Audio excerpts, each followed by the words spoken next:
আপনি যদি সংসদ সদস্য নির্বাচিত হন তাহলে এই আসনে মানুষের মধ্যে যে বিভেদ, হিন্দু মুসলমানের মধ্যে যে একটা অনৈক্য, এটা কতটা দূর করতে সক্ষম হবে?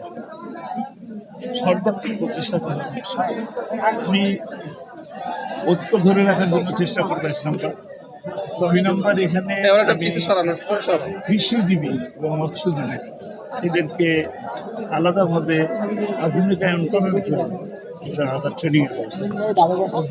তবে ঐক্য আর অনৈক্যের বিষয়টা দুর্বলতার বিষয়।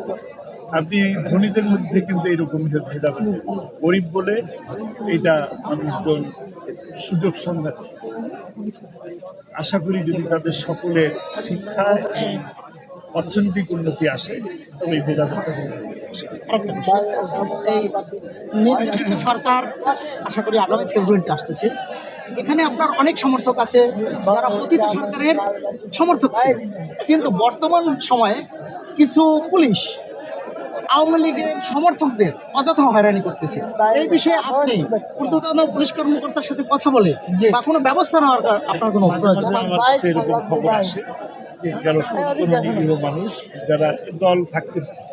আমিও তো জামাত ইসলামী করি, আমি তো জামাত ইসলামী করে ভাঙচুর করি, আমি তো আপনার নামে মামলা দিই, আমি আপনার উপরে কোনো নির্যাতন করি না, কিন্তু আমার নামে মামলা হচ্ছে।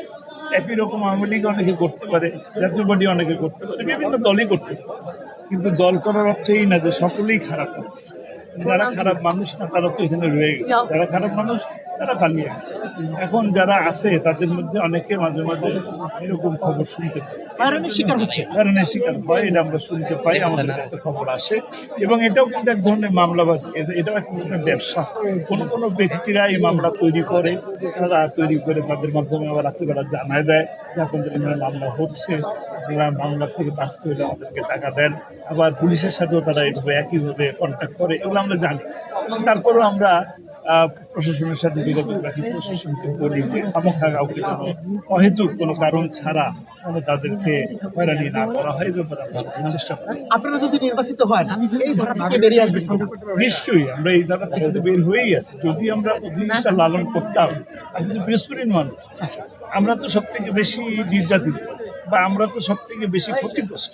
এই বৃহস্পতি আল্লামা সাইদিকে ফাঁসির রায় দিচ্ছে, এই বৃহস্পতির মানুষ কিছু কিছু মানুষ আকবর কাছ থেকে এই সুবিধা নিয়ে, আল্লামা সাইদির কাছ থেকে সুবিধা নিয়ে সার্টিফিকেট দিচ্ছে,